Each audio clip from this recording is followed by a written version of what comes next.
शिवपाल यादव से ज्यादा बड़ा भ्रष्टाचारी इस दुनिया में आज तक पैदा ही नहीं हुआ। ठाकुर समाज पक्का जो है भाजपा का है। इनडायरेक्ट सारा मुस्लिम समाज बीजेपी को वोट नहीं दे रहा। क्या राजपाल बालियान जी को वोट दी थी? राजपाल बालियान जी भाजपा में चले गए। दंगे का जिम्मेदार कौन है? जब मुख्यमंत्री अखिलेश था। जैसा हरिंदर मलिक जी ने कहा कि प्रधान तो दबाव में है, 15 करोड़ का काम कसेरवे को मिला। बेरोजगारी भी तो बढ़ रही है। 15,000 वोट मुश्किल जाटों की मिलेगी उन्हें। हरिंदर को ही वोट देंगे भाई। मुस्लिमों को इन्होंने सिर्फ वोट बैंक बना के रखा। 2013 के बाद में कोई दंगा नहीं हुआ। 100 नंबर से नहीं कराए मेरे को। 2014 से पहले देश की स्थिति क्या थी? इस वक्त हम पश्चिमी उत्तर प्रदेश के जनपद मुजफ्फरनगर के ग्राम पंचायत कसेरवा में पहुंचे हैं। यहाँ पे कुछ लोग बैठे हैं, बातचीत कर लेते हैं 2024 लोकसभा चुनाव को लेकर के यहाँ के लोग क्या सोचते हैं। चाचा क्या नाम है आपका? मुस्तकीम नाम है जी मेरा। क्या माहौल बन रहा गाँव में? चुनाव आने शुरू हो गए जैसे चुनाव 2024 में जैसे कि संजीव बालियान जी आए थे जी, कसेरवा में बहुत काम करवाया, बहुत ही बढ़िया काम करवाया, हॉस्पिटल चलवाया। और बस हम परवेज प्रधान जी के पीछे हैं, इसके साथ साथ है संजीव बालियान जी को वोट ये भी देंगे और हम भी देंगे। अच्छा, जैसे 10 साल का कार्यकाल है तो कितनी योजनाएं अभी तक के गांव में आ चुकी हैं? बहुत योजना आ चुकी। जोड़ का कार्यक्रम करा दिया, पानी निकलवा दिया, सारे रास्ते बनवा दिए और बहुत सारे काम करवा दिए डॉक्टर साहब ने। 2019 में कितनी वोट दी थी डॉक्टर साहब को आपने? बहुत कम वोट मिली थी 2019 में डॉक्टर साहब। कितनी? 135-36 वोट मिली थी, लेकिन लोग जो है उस टाइम मिसगाइड थे। पूरी बात का डॉक्टर साहब का लोगों को नहीं पता था। अब की बार पूरा पता चल गया तो सारी वोट यहाँ से डॉक्टर साहब को जाएंगे। अच्छा, जो वोटर भाजपा को हराने के लिए वोट किया करता था 2019 में कुल 150 वोट मिल पाई यहाँ से, तो अब जिताने के लिए भावना नहीं रही साहब। कसेरवे की अब की बार ये भावना नहीं है। अब सेकुलर चुनाव होगा, सब डॉक्टर संजीव बालियान को वोट दे रहे। पत्रकार महोदय, ये जीत का आप सबको मालूम है। कल हमारे 5-7 गांव में डॉक्टर संजीव बालियान जी का प्रोग्राम हुआ था और अभी आप बोले कि सब अब अपने कैंडिडेट लेकर आ गए, लेकिन डॉक्टर संजीव बालियान ये तो एक सार्वजनिक नेता है, सभी का नेता है, विकास के आधार पर वोट देंगे। मुस्लिम बच्चों को भी इतना उमंग और उमाया था कि यकीन मानो कि गोल टोपी लगा के झंडे और गले के मतलब स्कार्फ पट्टे खुश होकर ले रहे थे। और मेरे जो समाज के लोग हैं, मुस्लिम लोग, सभी बुजुर्ग लोग, जो सम्मानित लोग 50 साल के ऊपर वाले, वे सभी कार्यक्रम में बराबर प्रेजेंट थे। इससे बड़ा और उदाहरण क्या हो सकता? भाई गाँव में ये माहौल बन रहा है। मैं तुम्हें सच्ची बात बताऊं कि बीजेपी को अब से पहले इस गांव में 135 वोट मिली है, अब की बार 1000 पार है। तो 1000 पार कैसे हो जाओगी जब 150 भी नहीं दे पाए सही तरीके? अब जब हमने ये बता दिया कि हमने अपनी जिंदगी में आज तक बीजेपी को वोट नहीं दी, पर अब का हम बीजेपी को वोट देंगे। क्यों देंगे? मतलब कुछ तो वजह होगी। अब एक बात सुनो, 2013 के बाद में कोई दंगा नहीं हुआ, एक दंगा नहीं हुआ। और जबकि दंगों का माहौल भी बना इस जिले में, पर कोई दंगा नहीं हुआ। लोग नु कह रहे कि इस सरकार में भेदभाव है हिंदू मुसलमान के बीच में। अगर हिंदू मुसलमान के बीच में भेदभाव होता और तो 2024 7-11 साल हो गए, अब तो पहले दंगा हो जाता इस जिले में। 11 साल तक कोई दंगा नहीं हुआ, कुछ नहीं हुआ, बढ़ती है, अमन तो लोग रह रहे, प्यार मोहब्बत से रह रहे है, और क्या चाहिए? विपक्ष के लोग तो कह रहे उस टाइम में भाजपा ने करवाया था दंगा। ये बिल्कुल गलत। नहीं, विपक्ष के लोग क्यों कहते हैं? एक बात बताओ, योगी मुख्यमंत्री मार रहा कोई परिंदा पर? मायावती मुख्यमंत्री थी, चौधरी को कह दिया बहन जी मायावती बस मुझे माफ करो है। और अखिलेश मुख्यमंत्री था, अच्छा दंगा इसने करवा?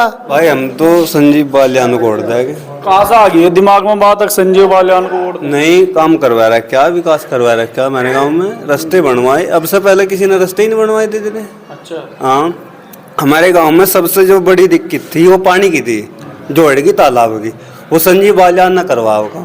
गांव के अंदर देखो भाई, गांव में जो आदमी गांव के सुख दुख में साथ साथ खड़ा, गांव में से दलाली मुखबरी खत्म कर दी, गांव में विकास करा रहा, गांव के सुख दुख में 24 घंटे साथ खड़ा। हमारे गांव में 250 पावर के 7 ट्रांसफार्मर दिए, बिजली के केबल बदलवाए, रास्ते बनवाए, पानी की टंकी वंकी बनी सी सरकार में। तो भाई सारा विकास डॉक्टर संजीव बालियान करा रहे, तो वोट डॉक्टर संजीव बालियान को देगा विकास के मामले। भाई हमको ऐसे 2019 के लोकसभा चुनाव में 150 पार भी नहीं कर पाए गांव, तो इस बार उम्मीद क्या कर रहे हैं आप? कैसे दे देंगे इस बार? भाई इस बार ऐसे उम्मीद कर रहे, पहले हमारे गांव के मुस्लिम समाज के लोग डॉक्टर संजीव बालियान से नहीं जुड़े हुए थे। अब की बार जो गांव का मौजूदा प्रधान है चौधरी परवेज आलम, और गांव के और भी बहुत लोग हैं, और गांव की आम जनता भी बहुत लोग डॉक्टर संजीव बालियान से जुड़ रहे हैं विकास के दम पे उसने गांव में विकास करा, तो इसलिए उसे वोट मिलेगी। पहले से जीते राजपाल को, तो अब लोग आएगा भी नहीं का, और इसे दे देंगे रंदर को, अब वो भी आएगा नहीं जाएगा। नु कह रहे काम करवा मैं 5 साल लो थारी सुनो मां, क्या क्या क्या वो होगी उनको, उसका क्या वो है, कुकर दे देगा वो, क्या उम्मीद है उनको? सरकार बदलेगी इस बार, सरकार बदलेगी? सरकार बदले तो नहीं, किसकी रहेगी? और भाजपा की रहेगी।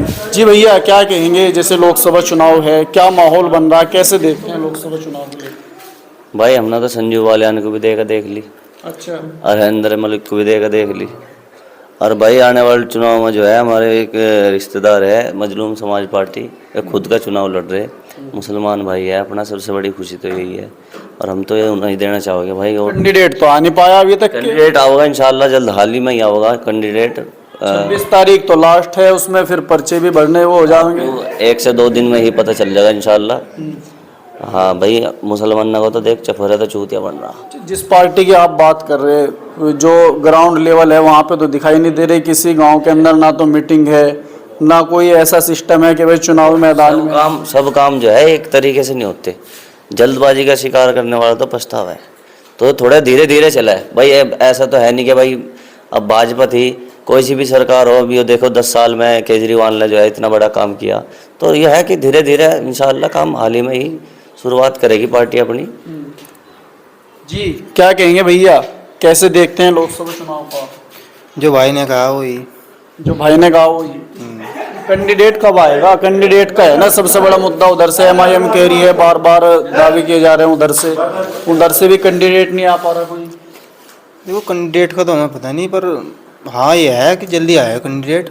इस बार देख रहे बीजेपी के पक्ष में, बीजेपी की विचारधारा से जुड़े हुए थे हमारे गाँव, हमारे लोग ज़्यादातर, हमारे प्रधान जी जुड़े, अब क्या फिर हम भी जुड़े, और जुड़ने के बाद हमने उनकी विचारधारा देखी तो उनकी विचारधारा बहुत अच्छी है। और जी विकास भी करवाया हमारे गांव में, प्रमुख भी उन्हीं का ही है, प्रमुख ने भी 2-3 रास्ते बनवाए, प्रधान जी को दिए। अच्छा 60 आश्रम 250 के जो है ना हमारे गांव में पास करवाए मंत्री जी ने। एक 24 फुट रास्ता कम से कम 1.5 किलोमीटर का, ये संजू बालियान ने हमारे गाँव में दिया। हरिंदर मलिक नो कह रहे प्रधानों को डरा धमका के अपने पक्ष में ले जा रहा। नहीं, अपनी इच्छा तो प्रधान जी जा रहे, किसी को संजू बालियान का 10 साल का कार्यकाल देखो तुम उठा गए, तो कार्यकाल में किसी प्रधान को या किसी डीलर को किसी को भी परेशान नहीं करा उन्होंने आज तक। मुस्लिम समाज के दिमाग में एक बात आ गई कि जो हमारे पे दरी बिछाने का एक आरोप लगाया, समाजवादी पार्टी मंडराती, कांग्रेस मंडराती, कि अगर भारतीय जनता पार्टी आ गई तो आपका ये हो जाएगा वो हो जाएगा। अरे भाई साहब, अभी तक हमारा कुछ नहीं है, यहाँ तो सबका साथ, सबका विकास, सबका विश्वास और सबके स्वास्थ्य के आधार पर भारतीय जनता पार्टी गरीब आदमी को राशन दे रही। उज्ज्वला योजना मतलब औरतों की आंख अंधी होने से बचा दी। और अगर मैं उनकी भारतीय जनता पार्टी की बात बताऊं तो भाई 2 दिन 2 रात लग जाएंगी, तो मैं ज्यादा कुछ नहीं बताता, तो इसलिए तो डायरेक्ट ही वोट दे रहे भाई। थे लोकदल के साथ, अब जब लोकदल हमें कुएं में धरेगा तो हम उसके साथ थोड़ा ही जाएंगे, हम तो अपने हिसाब से देंगे भाई। उसके साथ जाना चाहिए ना, जब तुम लोकदल के साथ थे तो उसके साथ जाना चाहिए था। साथ तो थे, तो हम वो थोड़ा एक भाई जो कोई अंधेरे में धरन लगा ले जाएगा तो अंधेरे में ही जाएंगे इसके पीछे। अंधेरा हो रहा है भाजपा। हाँ, हम तो हरिंदर मलिक को वोट देंगे भाई, समाजवादी को अखिलेश को वोट देंगे भाई। अखिलेश मुख्यमंत्री था ना 2013-14 में, दंगे का जिम्मेदार कौन है भाई? दंगे का जिम्मेदार कौन है जब मुख्यमंत्री अखिलेश था? अब इन लोगों को पता तो कुछ है नहीं, अखिलेश अखिलेश अखिलेश अखिलेश। दंगे का जिम्मेदार कौन है? जिला मुजफ्फरनगर में इतना आदमी मारा गया, इसका जिम्मेदार कौन है? मुख्यमंत्री अखिलेश। कह रहे सबका साथ सबका विकास हो रहा। हाँ तो हो तो रहा सबका साथ सबका विकास। ये जो सरकारी संस्थाएं थी इनमें जो प्राइवेट तो धरे जाल लग रहे, ये संस्थाएं भी सब बंद होने लग रही, ये तो हो रहा है। हाँ जी, 10 साल में डबल कर्ज हो गया देश पे, क्या कहेंगे आप? 10 साल में डबल कर्ज कहीं नहीं हुआ जी। ये देखो आप विकास कितना हुआ। आज देश जनता टैक्स भी तो दे रही विकास के लिए, टैक्स दे रही जी, लेकिन ये देखो आप 2014 से पहले देश की स्थिति क्या थी, आज देश की स्थिति क्या है। आज पूरे भारत का नाम पूरी दुनिया में रोशन है। 10 साल पहले कोई जाने ही नहीं था कि भारत को।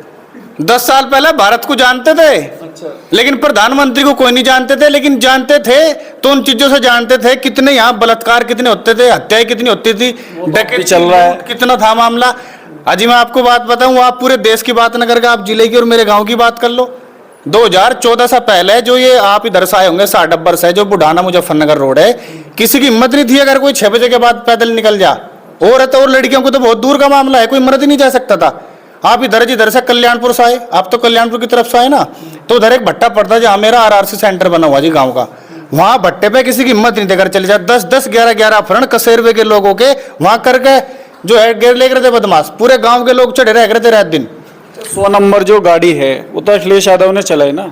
100 नंबर से कोई मैटर नहीं है जी, उसका जो है कानून व्यवस्था तो जो है योगी जी ने दुरुस्त करी ना। अखिलेश के टाइम तो क्या स्थिति पूरे प्रदेश की सबको पता। जिम्मेदारी तो उनकी बनती थी ना, जैसे आज 4500 गाड़ी चलाई उन्होंने, उसके बाद सरकार बदल गई तो श्रेय भाजपा पे चला गया उसका। सरे 100 नंबर से नहीं क्राइम रुका, क्राइम तो योगी जी ने रोका, सख्त लॉ एंड ऑर्डर ने रोका, संजीव बालियान जी ने रोका जिले में। मैं आपको बात बताऊं, कसेरवा जो है मेरा गांव, मैं आपको बात बता रहा जी, अखिलेश की सरकार में मेरे गांव के जिम्मेदार लोग बैठे, कसेरवे में से कम 5 करोड़ रुपए थानों में जो है चौकियों में गए होंगे।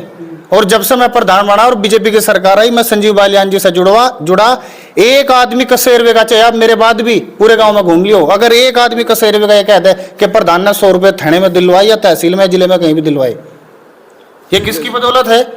ये संजीव बालियान जी और योगी जी की तो बदौलत है, जो कसेरवे में आज नाजायज पुलिस किसी को परेशान नहीं कर रही। 10 साल से भाजपा की सरकार है, संजीव बालियान जी यहाँ से सांसद हैं। पिछली बार तो आपने 135 ही वोट दिलवाए यहाँ से सिर्फ। हम तो जी पूरी फैमिली दिल्ली रहते थे, अच्छा, वहीं हमारी जो एम्बुलेंस चलती थी पूरी सेवा कर रहे थे। हमारा तो पहली बार ही नंबर आओगा वोट डालने में। अच्छा, पहली बार ही है वो। पहली बार वोट डालने में नंबर आओगा जी।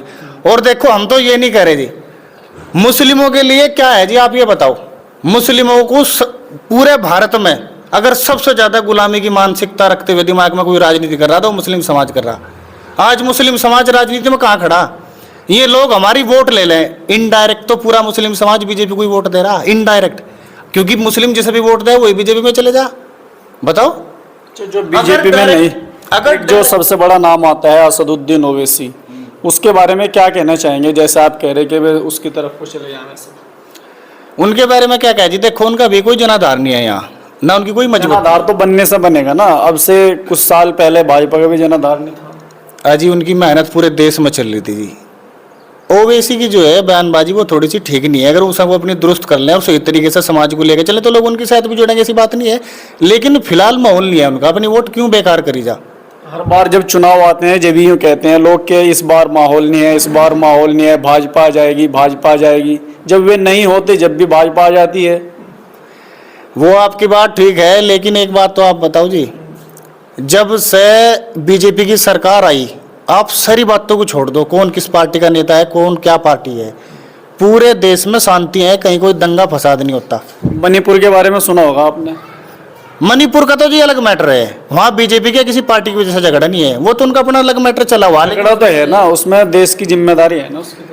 वो है जी, लेकिन उसे भी अमित शाह जी जो है बहुत अच्छे तरीके से हैंडल कर रहे हैं। वहाँ फिलहाल शांति बहाल की गई। अभी रणदीप हुड्डा जी ने, उनकी वाइफ ने भी वहीं शादी करी, मणिपुर में ही, कोई किसी तरीके का मैटर ही नहीं है। हाँ जी, ये तो नु कह रहे सारे में मामला ठीक चल रहा। भाई हम तो हरिंदर को ही वोट देंगे भाई। जीत कैसे जाएंगे? मलिक साहब प्रधान जी वहाँ चले गए जब। भाई वो जीत क्या हमारे हाथ में है, जीत वोट डालनी बस। वोट अखिलेश को देंगे भाई। आप एक बात बताओ, ऐसे दाब वाले को आजम खां मुस्लिमों के सबसे बड़े नेता थे यूपी में, उत्तर प्रदेश में, और आज अखिलेश जो भी है 80% मुस्लिमों की वजह से है।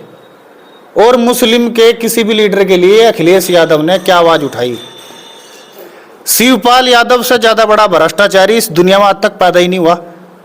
जितना बड़ा भ्रष्टाचार यूपी की भर्तियों में शिवपाल यादव जी करते थे, उनसे बड़ा भ्रष्टाचारी कोई है क्या? भाजपा सरकार में भी तो पेपर लीक हो रही है ना, इसके लिए तो सरकार की जिम्मेदारी है ना इसमें। पेपर लीक हुआ, लेकिन योगी जी ने भर्ती निरस्त कर दी ना, वो सही तरीके से भर्ती दोबारा करी जाएगी। आजम खां से मिलने, आजम खां की बात चल रही थी, आजम खां से मिलने अखिलेश यादव जी एक बार नहीं गए, उनकी वाइफ से मिलने एक बार नहीं गए, उनके परिवार के प्रति कोई सहानुभूति नहीं दिखाई। खुद योगी आदित्यनाथ जी ने कहा, मुख्यमंत्री जी ने, कि अखिलेश यादव जी खुद नहीं चाहते कि जो है आजम खां बाहर आवे, क्योंकि इन्हें तो मुस्लिम लीडरशिप खत्म करनी। मुस्लिमों को इन्होंने सिर्फ वोट बैंक बना कर रखा। जो विपक्ष के नेता हैं, फर्जी सेकुलरवाद के ठेकेदार लोग हैं ये, इन्होंने मुस्लिमों को सिर्फ यूज करने का काम किया। इनडायरेक्ट सारा मुस्लिम समाज बीजेपी को वोट नहीं दे रहा क्या? अभी राजपाल बालियान जी को वोट दी थी, राजपाल बालियान जी भाजपा में चले गए। उससे पहले 2014 में वीरेंद्र गुज्जर को वोट दी थी, वो भाजपा में चले गए हैं जी। और डायरेक्ट ही भाजपा को वोट दे दो। अगर डायरेक्ट दोगे आपका सम्मान होगा, आपके ज्यादा काम होंगे, आपके राज्यसभा सांसद भी होंगे, आपके मंत्री भी होंगे, आप MLC भी होंगे, आपका सम्मान भी होगा। मैं कसेरवा गांव से प्रधान हूँ, हमारे जिले की बात है। माननीय मंत्री डॉक्टर संजीव बालियान जी चुनाव लड़ रहे और विपक्ष के लोग भी चुनाव लड़ रहे। अगर मैं अपने कसेरवा की बात करूं, कसेरवा से 138 वोट गई थी 2019 के चुनाव में मंत्री जी पे। लेकिन इस बार माहौल बदला। माहौल क्यों बदला? कि वो इंसान सबके तो दुख सुख में। मैंने आपको बताया पुलिस थाने में भी आज तक कोई दलाली का रिकॉर्ड नहीं कसेरवे का। 2 करोड़ रुपए का रास्ता तो हमारी ईदगाह से लेके और साजुड्डी मोड़ तक 24 फुट चौड़ा इंटरलॉक यू टाइप नाली निर्माण मंत्री जी ने बनवाने का कार्य किया। कसेरवा में जर्जर तार होते थे, डेली 200-250 फोन मेरे पास आते थे कि जी प्रधान जी यहाँ तार टूट गया, यहाँ तार टूट गया। माननीय मंत्री जी ने जो है मेरी संस्तुति पे जो है 8 करोड़ रुपए के केबल कसेरवा में डलवाने का कार्य किया। अगर मैं विकास की बात करूं और पूरे जिले का और पूरे जिला मुजफ्फरनगर का अकेला कसेरवा गांव ऐसा है जहां 250 kV के 7 ट्रांसफार्मर माननीय मंत्री जी ने कसेरवा को देने का कार्य किया। अस्पताल कुछ नहीं था कसेरवा में जो है, अस्पताल एक नया बनवाने का कार्य किया जहां डेली 100-150 बुजुर्ग माताएं बहनें सब दवाई लेती हैं और शाहपुर बुढ़ाना के और गाँव के स्टोर बिल्कुल ठप पड़े हैं जो है। इतना अच्छा कार्य मंत्री जी ने कराने का कार्य किया, तो उस इंसान को वोट क्यों ना दे? हम उस हरिंदर मलिक को वोट दें जो हमारे ना सुख माता ना दुख माता ना मुझसे जानते ना वो हमारा जानता ना कोई वास्ता ना मतलब है जी। सिर्फ वोट लेना होगा और फिर यहाँ पर कोई अगर मर जाएगा तो उसका पता भी लेने आएगा। ऐसे लोग को हम क्यों वोट देंगे? कसेरवा तो संजीव बालियान को वोट करेगा एक तरफा, जो सही राष्ट्रवादी सोच के आदमी है और जो सही आंखें खोलकर दिमाग लगाकर देख रहे कि कौन हमारे लिए फायदेमंद है और कौन नुकसान वाला है, तो वोट संजीव बालियान जी बजाएंगी। और अगर संजीव बालियान जी को कसेरवा वोट देगा कितना बड़ा फायदा है। मैं बिल्कुल कह रहा इस बात को आपके चैनल के माध्यम से, अगर संजीव बालियान जी को कसेरवे की वोट जाएंगी तो कसेरवे में खेल मैदान होगा, कसेरवे में खाद की सोसाइटी होगी, कसेरवे में बैंक होगा, कसेरवे में जो है जो हमारा तालाब है, जो सबसे बड़ी समस्या कसेरवे की 150 बीघे का तालाब है, जल निकासी की और कीचड़ जल भराव की रहती थी। पाइपलाइन तो हमने जो है डाल दी, जल निकासी तो ठीक होगी, लेकिन उसमें 3 करोड़ रुपए का खर्चा है खुदाई का, हदबंदी का और सफाई का। वो माननीय मंत्री जी से मैं कराने का कार्य करूंगा। अगर कसेरवा जो है संजीव बालियान जी को वोट देगा तो आने वाले जो है 5 वर्षीय योजना में मैं मंत्री जी की बात करूं तो कम से कम 15 करोड़ का काम कसेरवे को मिलेगा। और अगर हरिंदर मलिक को वोट देंगे, पहली बात तो 99% हरिंदर मलिक जी हर एक तरफा, कहीं चुनाव उनका है ही नहीं। 15,000 वोट मुश्किल जाटों की मिलेगी उन्हें, और आधे मुस्लिम भी जो है संजीव बालियान जी के साथ में है। दूसरी बात, ठाकुर भी तो आ गए उधर अभी मलिक साहब के साथ। ठाकुर कोई नहीं है, ठाकुर समाज पक्का जो है भाजपा का है और 98% ठाकुर कम से कम जो है संजीव बालियान जी के साथ है। 2% ठाकुर जो है जो इधर उधर भाग रहे हैं वो भी जो है अभी तो 26-27 दिन वोट पड़ने गए, वो भी जो है संजीव बालियान जी के साथ रहेंगे। संजीव बालियान जी एक ऐसे नेता हैं, अगर धर्म का चश्मा उतार कर संजीव बालियान जी की राजनीति को आप गौर से देखोगे तो उस इंसान ने, जैसे हरिंदर मलिक जी ने कहा कि प्रधान तो दबाव में है, ये है वो है, जितने भी मुस्लिम प्रधान और जितना भी मुस्लिम समाज संजीव बालियान जी के साथ में है, दिल खोल के उस आदमी ने मदद करने का कार्य किया, उस आदमी ने विकास कराने का कार्य किया, उस आदमी ने इंसानियत के हिसाब से काम करने का कार्य किया। उस आदमी के साथ संजीव बालियान जी के साथ जितने भी मुस्लिम हैं दिल से हटने के नहीं, हर तरीके से उनके साथ रहेंगे। इस वक्त हम आए थे ग्राम पंचायत कसेरवा में। जब हम दूसरे गांव में जाते हैं, वहां के विकास कार्यों के बारे में सुनते हैं तो दिमाग खराब हो जाता है, क्योंकि हमारा जो गांव है वो तकरीबन 12,000 वोट उसके अंदर पड़ती हैं और 12,000 वोट पड़ने के बाद में भी गांव की जो स्थिति है वो आपके सामने है, किस तरीके की स्थिति गांव की बनी हुई है। अगर आपके मन में भी 2024 लोकसभा चुनाव को लेकर के कोई सवाल हो, कमेंट बॉक्स में लिख सकते हैं। शुक्रिया।